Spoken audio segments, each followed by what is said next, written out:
আমার ভোট আমি দেব, যাকে খুশি তাকে দেব। আপনার যাকে পছন্দ তাকে দেবেন, কিন্তু আপনার নিজের ভোটটি আপনি নিজে দেবেন। খালেদা জিয়া আমাদের নারী শিক্ষাকে অবৈতনিক করেছিলেন, ম্যাট্রিক, ইন্টারমিডিয়েট এবং পরবর্তীতে ডিগ্রি। সেই নারী নেত্রী জীবনের কোন নির্বাচনে তিনি কখনো পরাজিত হন নাই। প্রথম নির্বাচনে তিনি 5টি আসন থেকে নির্বাচন করে 5টিতে জয়লাভ করেছিলেন।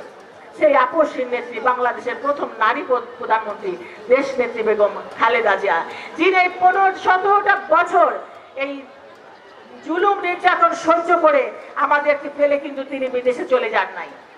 তিনি সত্যিকারের মা, তিনি তো চলে যেতে পারতেন, তিনি তার সন্তানদের নিয়ে বাইরে আরামে এসে দিন কাটাতে পারতেন, কিন্তু তিনি যান নাই। কিন্তু কারণ তিনি দেশকে ভালোবাসেন, দেশের জনগণকে ভালোবাসেন।